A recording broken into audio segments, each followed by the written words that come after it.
इतना खाना। अच्छा 2-3 दिन मतलब समझ सकती हूँ, एक माँ का दिल, ऊपर से देखती रहती हैं।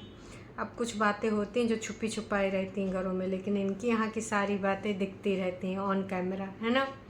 तो भाई उसी का इंतज़ाम कर दिया है पूरा का पूरा मम्मी जी ने, दुपट्टा की माँ ने। 2-2 सब्जियाँ, 3-3 सब्जियाँ, पूड़ी उड़ी, खाने पीने का पूरा फुल इंतज़ाम कि अगर शाम तक पहुँचे तो भाई कुछ ना करना पड़े काम और आराम से खाए पिए। तो जी हाँ, लेकिन यूँ बग्गा कैसी चाल थी गाड़ी धोने का आज ही, या फिर कुछ और?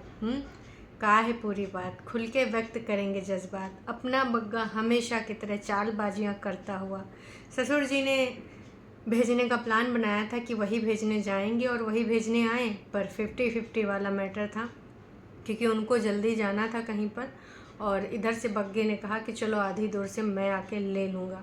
लेकिन एज़ यूजुअल बग्गा ने अपना शातिर दिमाग लगाया और क्या करवाया, बताएंगे।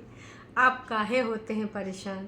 तो हे एवरीवन, एक बार फिर से आप सभी का स्वागत है। और आज के इस रंगारंग कार्यक्रम में हम सिर्फ और सिर्फ बग्गे के रंग, वैसे थोड़े मोड़े किसी और के भी निकल आएंगे, लेकिन प्रमुखता बग्गे के रंगों के साथ। और हाँ, छुटकन्नी का भय, छुटकन्नी का डर, क्या इस वजह से माता जी हो रही थी इमोशनल? हाँ जी, तो बग्गा और छुटकन्नी की कहानी पर थोड़ा सा प्रकाश डालेंगे। फिलहाल बग्गे का जो टाइटल है, तो मम्मा से दूर होने के बाद दुख हुआ बहुत, पर मम्मी जी के प्यारे से वेलकम ने खुश कर दिया। आए हाय, मतलब भाई साहब बग्गी, चलो बहुत अच्छा तरीका है और यही तरीका अपनाना भी चाहिए, खासकर ऐसे लोगों के साथ तो बिल्कुल, है ना। क्योंकि ये जिस तरीके का करते हैं सेम टू सेम तुम कर रही हो, मतलब मुंह से मीठे, है ना। और होना भी चाहिए, ठीक है, क्योंकि दिलों में का है, छोटी का दिख ही जाता है,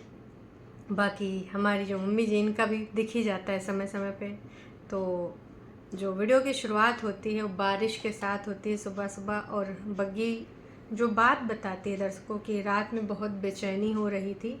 हालांकि इतने दिनों से पता था कि जाना है जाना है जाना है, लेकिन फिर भी विगत कई दिनों से बेचैनी बहुत ज़्यादा हो रही थी कि भाई साहब वो अब जाना है, और वो दिन पास ही आ गया। खासकर मम्मी जी बहुत ज़्यादा सुबह से इमोशनल हो रही थी, और सोने पे सुहागा ये हो गया कि आंटी जी भी नहीं आई जो इनके यहाँ पर हेल्पर थी, तो सारा का सारा काम मम्मी जी और बग्गी ने जितना भी करा हो थोड़ा मोड़ा, बाकी पूरी व्यवस्था जो करी थी वो मम्मी जी ने ही करी थी। खाने से लेके पैकिंग से लेके काफ़ी इमोशनल हो रही थी, और दुपट्टा को तो पूरे तरीके से एंजाइटी भी होने लगी कि हाय उसी में जाना है। और मम्मी जी का दुख दर्शकों आप सारे लोग कनेक्ट कर सकते हो और समझ भी सकते हो, क्यों? क्योंकि हमने देखा है पल पल रंग बदलते हैं, हम लोग अवेयर हैं, और हम लोगों को इतना ज़्यादा बुरा लगता है जो कि हम उनका पार्ट भी नहीं है, हम सिर्फ एज ए व्यूअर उनको देखते हैं।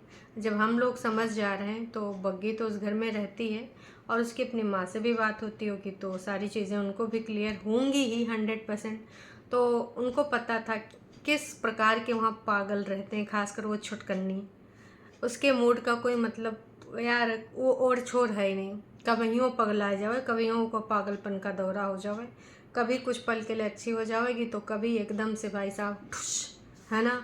और कब मुंह सुझा लेगी, कब भाई साहब यहाँ पर आए के एक इमेज बनाने लग जाएगी बग्गी की, आप सबने देखा है। उससे ज़्यादा नज़दीकी से देखा है बग्गी की माँ ने, और उससे ज़्यादा बेहतर ढंग से समझा है बग्गी की माँ ने। अब बेहतर ढंग से क्यों समझा? क्योंकि वहाँ पर तो उनकी बेटी रहती है, और उस बेटी ने तो अपने हाल दिल बताए ही होंगे, हालांकि काफ़ी कुछ छुपा भी जाती होगी, क्योंकि उसको पता है कि वो ज़्यादा इमोशनल होंगे और यहाँ तो डेली डेली होना है। जब हम लोग इतना सब समझ जाते हैं यहाँ पर कुनबा वासियों की चालें, तो उनको तो सर से लेके नीचे तक पूरा सब पता होगा, है ना। तो उनका डर हम लोग समझ सकते हैं कि उस पागल के बीच में रहना आसान नहीं, बिल्कुल नहीं आसान, नामुमकिन है। ये इसलिए मैं बताना चाह रही हूँ आसानी नहीं है, क्योंकि भाई साहब जिस प्रकार की चीज़ें यहाँ पर हो रही हैं लगातार बार बार, उन चीज़ों से ये स्पष्ट है कि भाई साहब इनका जो रवैया है वो दिनों दिन बदलता जा रहा है। अभी विगत दिनों में कई बार हमने देखा है, कभी ऊपर नीचे वाला सीन, कभी ऊपर बना रहे, कभी रिश्ते हम साथ साथ हैं तो कभी अलग अलग हो गए। टमाटर वाली बात जिस दिन हुई है, ये उसी दिन का सीन है जिस दिन बग्गी आने वाली थी, क्योंकि हमने ये चीज़ देखी कि बग्गी आने वाली थी, तो ये सारी चीज़ें वहाँ पे क्रियाकलाप हो रहे थे लगातार बार बार। प्यारी समझ गई। तो पागलपन का दौरा छुटकनी को कभी भी आ सकता है, और उतने दिनों से तो खैर मैनेज कर रही है बग्गी, मैनेज आगे भी कर लेगी, क्योंकि वो जान रही कि सिलेक्शन तो उसने ही किया है, और अब जो भी है जैसा भी है उसको निपटना ही पड़ेगा। बग्गा उसके हिसाब से, देखो नो डाउट बग्गा उतना जितना बग्गी को उम्मीद है उतना नहीं करता है, और सबसे बड़ा ड्रॉबैक यही है बग्गे का, सुपर डुपर कंजूस। बाकी चीज़ों में ठीक है बग्गा, लेकिन हाँ अगर इन सब से दोनों अगर पागलियों की बात करें, शातिर लोगों की बात करें, तो उनसे बेटर है बग्गा का वर्जन, और अपनी बीवी के लिए तो उसका बेटर होगा ही। हाँ लेकिन पैसे के मामले में भाई साहब वो वहाँ पर भी बहुत सुपर डुपर कंजूस है। तो वो तो हमें आज के वाले में भी दिख गया, कहाँ दिख गया वो भी बताऊंगी। तो कुल मिला के चाहे वो बग्गी का डर भय हो या फिर उनकी माँ का, वो डर भय इसीलिए था कि वो वहाँ पे एक जो पागल रहती ऊपर वाले फ्लोर पे, वो ऊपर रह के भी एकदम यहाँ पर गंध मचा देती है, सिर्फ और सिर्फ अपने ओवर थिंकिंग की वजह से। कुछ भी मन में मनोहर कहानियाँ, काल्पनिक बातें सोच लेती है, और फिर वो सोच लेती कि ऐसा ही है। फिर बचा कुचा बिग बॉस वहाँ पटना में जो हैं वो काल वोल करके भाई साहब पूरे तरीके से इनको समझा देते हैं, और फिर जो उत्पात मचाती हम सब ने देखा ही है। तो बेहतर है कि भाई साहब वो ऊपर ही रहे, लेकिन ऊपर दिमाग नहीं रहता है, और दिमाग तो उसका निचवा रहता है। अच्छा ऐसा हो रहा है, अच्छा बच्चा कुचा ब्लॉग में देख लेती है। तो खैर चलिए मुद्दे पे आते हैं। फिर बग्गा को हमने गाड़ी धोते देखा उधर से, तो भाई वो निकल आई और माँ को गले वले लगा के, उनकी माँ को देखा जब, तो वहाँ खैर ये जो सारी बातें हैं ये आप लोग बेहद अच्छे ढंग से जानते हो, और एक एक चीज़ जानते हो। हम सब ने देखा है समय समय पे क्या क्या परिवर्तन हुए हैं। तो उधर से तो वो निकल आई पापा जी के साथ, है ना। और जो दूसरी चीज़ हमें यहाँ देखने को मिली, वो क्या मिली दर्शकों, बग्गा गाड़ी धोआने ले गया था ऑटोमेटिक सेंटर पे, जहाँ पे मैनुअली नहीं करना होता, मशीनरी होता है काम। तो वहाँ पे उनको गाड़ी साफ़ करवानी थी, चलो ठीक है करवा लो। वही दिन क्यों सेलेक्ट किया? और अगर इतना ही था तो थोड़ा जल्दी आते। मतलब आप वहाँ पे रुकिए और बस मैं 5 मिनट में पहुँचने वाला हूँ, तब तक कुछ ऑर्डर पॉर्डर कर लीजिए। बग्गा थोड़ी भी शर्म नहीं है। एक तो वो भेजने आ रहे हैं, ठीक, और उसके बावजूद तुमको वहाँ पर पहले वो तुमसे बड़े हैं, वहाँ के स्पेशल ट्रीटमेंट करते। पहले भी तुम लोग लाद के लेके गए हो, बग्गी भी बहुत सारा ढेर सारा लाद के लेके आ रही है, और उसके बावजूद कुछ मेहमान नवाजी वाला चीज़ आप लोगों के अंदर है नहीं। मतलब वो बंदे खुद पहुँचे और वहाँ पे वो खुद कुछ अपना नाश्ता पानी ऑर्डर करें, उसके बाद ही साहब पहुँचेंगे। वाह जी वाह बग्गा, ये तुम्हारे लिए था, क्योंकि यहाँ पर तुम गलत हो। यहाँ पर बग्गे एक चीज़ कर सकते थे, अगर तुमको वॉश कराना था तो पहले पता तो था ही, 1-2 दिन पहले वॉश हो जाती, लेकिन तब तो इन्होंने वॉश कराया नहीं। बस जिस दिन आना था तो उसी टाइम भाई पहुँच गए वॉश कराने, और ये जानबूझ के जो प्रक्रिया करी गई है समझ में आता है। उसके बाद वहाँ से जब निकला तो बहुत अच्छा लग रहा है, क्योंकि मेरी बीवी आ रही है, और ऐसे जब वो होती है तो हम मिल के बढ़िया बैठ के दिन भर की बातें शेयर करते हैं। उसको खाने का कोई भी ऑर्डर कर सकता हूँ। फिर उसको लग गया कि उसने कुछ गड़बड़ बोल दिया। जैसे जैसे ये सेंटेंस बोला उसके बाद फिर खाने पर ना भाई साहब उसने लगातार बार बार कई लाइनें बोल के सफाई दी कि ऐसा नहीं कि उसके बिना दिल नहीं लगता, दिल तो मेरा लग जाता है किसी और वजह से। खाने का कोई कमी नहीं हुआ, मम्मी है, परेतिन है, परेतिन भी पूरा पूरा ध्यान रखती है, और खाने की वजह से मैंने याद नहीं किया, बिल्कुल बिल्कुल नहीं। मेरी पहली लाइन हटा देना, खाने वाला जो मैंने बोल दिया कि चाहे जो मन हो ऑर्डर दे के बनवा लो, जब खाने वाला कोई इशू ही नहीं था, जब तुम्हें विगत 1 महीने से खाने का कोई समस्या नहीं हुआ। तो बग्गा थोड़ा सा ये बताओ, पहली लाइन में क्या था कि जो चाहो अपने पार्टनर से तुम बोल के बनवा सकते हो। हाँ मतलब भाई परेतिन को तुम एक तरफ ये भी कह रहे हो कि ऐसा नहीं कि वो आपने जो कहा उसने बना के नहीं दिया, तो पहली लाइन का क्या मतलब था? फिर भाई पहली लाइन जो थी वो सच थी, उसके बाद लीपा पोती करने के लिए कम से कम 8-10 लाइनें ऐड कर दी गई मम्मी जी के और परेतिन को लेकर। और यही बात एक बार बग्गी के मुंह से भी निकल गई थी खाने को लेकर कि पता नहीं वो खा रहे होंगे कि नहीं, कैसे खा रहे होंगे। तो बाद में भाई टरो वाले गए उसका जीना हराम कर दिए के आए तो अभी आई है, 1 साल भी नहीं हुआ। उससे पहले से ना इतने साल का बग्गा, 30 साल का, 32 साल का, जितने भी साल का है, 28 साल का, पता नहीं भाई, इन सब का साल वाल घटता बढ़ता रहता है। तो इतने दिनों से तुम ना खिला रही थी, मम्मी खिला रही थी बग्गे की, और बग्गा खुद भी बना ले हुए है, वो कभी भूखा न मरे है। मतलब कुल मिला के बग्गी को बेहद सुनना पड़ा था। और आज यही चीज़ खाने वाली ही बात बग्गे के मुंह से भी निकल गई, हालांकि बाद में उस पर लीपापोती हो गई।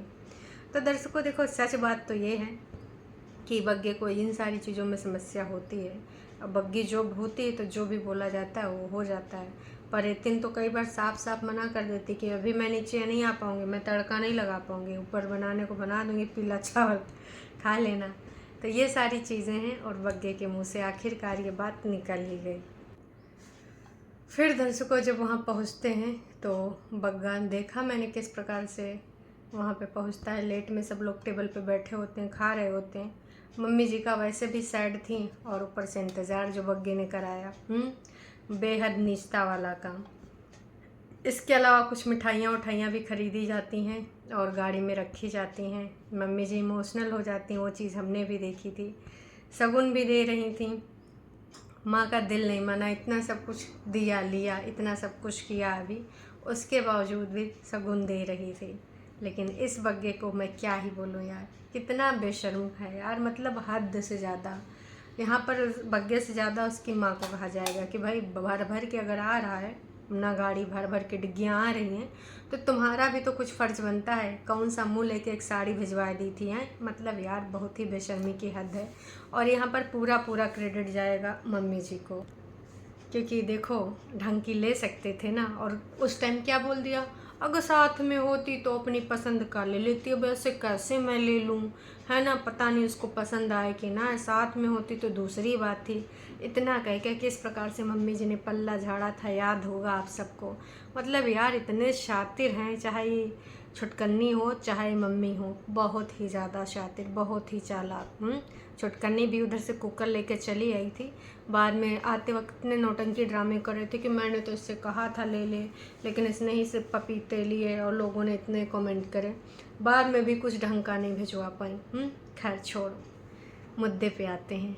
घर पहुंचते ही मम्मी जी वहाँ पे आरती वारती उतारती हैं, ढरकौना वगैरह बलाएं वलाएं दूर करती हैं अपनी। भाई इतना ज़्यादा लेके आई थी तो यहाँ पर ये नहीं हो रहा था कि सिर्फ और सिर्फ बहुरिया का ढरकौना, वो जो इतना रखा था गाड़ी में उसकी वजह से ये सारा कुछ हो रहा था, हम सबको भी पता है। और उसके बाद खुलता है एक राज। बग्गे ने बड़ बोलेपन में बोल तो दिया, लेकिन उसके बाद उसको उस चीज़ को भी ढकना पड़ा, क्योंकि वहाँ से जो सामान आया था मिठाई उठाई देने, तो बताया जाता कि पहले दादी को जी दिया जाता था, लेकिन दादी है नहीं, तो जो जेठानी जी है मम्मी की उनको दिया जाता, ताई जी को। बग्गे ने एक राज ये खोला कि ताई जैसे मम्मी की बहुत ही तू मैं होती, तो ये नहीं करती, तो वो नहीं करती। लेकिन ऐसा नहीं है कि मम्मी जी रिस्पेक्ट नहीं करती, लड़ाई करके रिस्पेक्ट करती हैं। और ताई जी भी बहुत है प्यार करती लड़ाई करके, हैं, वाह जी वाह। तो अब पता चला छुटकन्नी जीजियों को जीन्स कहाँ से मिले हैं। अरे भाई मम्मी समझो ना इनको ऐसा वैसा, मम्मी जी लड़ाई में ना सुपर हीरोइन है, मतलब कह दो ना तो भाई साहब जो लड़ेंगी ऐसा ऐसे करके कि भाई अच्छे अच्छों की बैंड बज जाएगी। तो इस प्रकार से वह, हालांकि इस चीज़ को मम्मी जी ने तरेरा होगा तो बग्गे ने बहुत लिपापोती करी कि नहीं नहीं ऐसा नहीं है। उसके बाद से हम एक दूसरे की बहुत इज्जत करते हैं, बहुत ही ज़्यादा प्यार मोहब्बत करते हैं। और उसके बाद फिर भाई बग्गी अपना थोड़ा सा ऐड करती है कि हाँ इनको देख लो बिल्कुल फ़र्क ही नहीं पड़ता, मैं आ गई, मुझे लग रहा था मैं आने के लिए इतना बेचैन हूँ, वो भी मुझे याद करते होंगे, फरियाद करते होंगे मिलने के लिए, लेकिन ये बिल्कुल भी नहीं कर रहे, मैं गलत थी। और हाँ, इतना आने के बाद भी इन्होंने सिर्फ मुझे ऑर्डर दिया है कि जा मेरे लिए ग्रीन टी बना के ले आ। तो बेसिकली बग्गे को एक हेल्पर की ही नीड थी, है ना। अब कहेंगे लाइफ पार्टनर है तो बिल्कुल एक दूसरे के लिए करते, सिर्फ एक ही नहीं करता है ना, ये होता है लाइफ पार्टनर। उधर देखा था ना हमारे कागजी इज्जा को, हाँ दीदी के लिए भी करते थे, वैसे दीदी के लिए ज़्यादा करते थे। ये कुंभावासी सब सिर्फ उम्मीद ही करते हैं, खुद कुछ नहीं करते हैं। बग्गी ने हालांकि सफाईनामा दे दिया कि उसके पेरेंट्स क्यों नहीं आए, क्योंकि उसके पेरेंट्स ने बोला कि बार बार जाना अच्छा नहीं लगता है, अभी तो आए थे कुछ दिन पहले और फिर से बर्थडे में सरप्राइज़ देने तो अच्छा नहीं लगता। बग्गा अच्छा नहीं लगता। बग्गी के पेरेंट्स ने क्या कहा, बार बार आना अच्छा नहीं लगता। बग्गा सुन रहे हो? हाँ, उम्मीद करते हैं कान तक पहुंच गया होगा। बार बार मुंह उठा के आना अच्छा नहीं होता, जाना अच्छा नहीं होता। ये आपके इन-लॉज वो सोचते हैं। तुम कब सोचोगे? ऐसे बेशरम बनते रहोगे या कभी सोच भी लोगे? नहीं नहीं, थोड़ा सा सोच लो, ज़रूरी है इतना सा? काश की बेशर्मी की चरम सीमा पार कर दी। आपके इन-लॉज ने यहाँ बुज़ुर्ग होके इतनी एज हो गई है, उनको सब भला बुरा पसंद है, पता है ना? लेकिन तुम मुंह उठा के वहाँ पहुँच जाते हो। यहाँ के जो बुजुर्ग लोग हैं वो एको बार नहीं बोलते कि तू बार बार ना जाया कर, अच्छा नहीं लगता। नया नया ससुराल जब देखते मुंह उठा के पहुँच जाता। ये चीज़ बग्गे ने नहीं सोची, बिल्कुल भी नहीं सोची। और महीने में 4 बार से ज़्यादा हो गया हो एक आध बार ऑफ कैमरा, तो हमें नहीं पता, लेकिन ऐसा हुआ। अब इससे समझ में आता है। अब जाहिर सी बात है, जो तुम यहाँ पर उस दिन लड़ रहे थे, तो वो नहीं बोलेंगे ना कि तुम मत आओ, बिल्कुल भी नहीं बोलेंगे। ये खुद से सोचना होता है। जैसे कि उन्होंने खुद से ये सोचा कि नहीं जी, बार बार बिल्कुल भी नहीं अच्छा लगता। नहीं तो वो भी चाहते तो बिल्कुल तुम्हारे जैसे जो हरकतें तुम करते रहे तो वो भी कर लेते हैं, लेकिन उन्होंने ऐसी कोई हरकत नहीं करी। समझ में आया? उम्मीद करते हैं आ गया होगा। खैर, नहीं भी आया होगा तो संदेश तो मिल ही गया है कि बार बार आते अच्छा नहीं लगता। तुम्हें समझ में आएगा, नहीं आएगा? तो भाई फ़िलहाल वो लोग वहीं पे किसी माता जी के मंदिर में दर्शन करके चले गए और उन्होंने आने से मना कर दिया। हालांकि लोगों ने प्रतिक्रिया और दी है, उसमें हम बाद में बात करेंगे। और फिर उसके बाद भाई जो किचन में होता है, बातें, बहुत सारी बातें। बग्गे ने भी थोड़ा उसमें लिपाई पुताई कराई मम्मी जी की बातों की, कि मम्मी किस प्रकार से याद कर रही थी, मन नहीं लग रहा था। मम्मी जी ने बोल दिया कभी नीचे में सो जाती, कभी ऊपर में सो जाती। लेकिन किचन के जो हाल थे, बग्गी ने अपने हिसाब से सब सेट सूट करा। मतलब कोई डब्बा किधर रखा था, क्योंकि देखो वो अपने हिसाब से रखेगी, और जो पहले वाला इंसान रहता था वो अपने हिसाब से रखता था। तभी से छुटकन्नी जज्जी बोली थी नीचे आके मुझे मेहमानों जैसा फील होता है। लेकिन देखो छुटकन्नी, तुम्हारे में भी ऊपर जाके कोई करेगा ना तो तुम भी तो अपने हिसाब से रखोगी ना, तो इसमें बुरा मानने वाली कोई ऐसी बात भी नहीं है। बाकी बग्गी वहाँ कैसे रहती थी, मम्मी रोई कि नहीं रोई, बग्गी काम कराती थी कि नहीं कराती थी, इन सब बातों पे टीका टिप्पणी बग्गा कर रहा था। लेकिन कुछ ख़ास पॉइंट भी हैं जिन पे अभी मुझे करनी है बात, है ना? लेकिन अभी ये बहुत लंबा हो जाएगा। जो आप लोगों के जज्बात हैं और कुछ और दबे हुए जज्बात, उस पर वार्तालाप करेंगे। झूठ की दीवानी और छुटकन्नी रानी हैं। चलो आते हैं।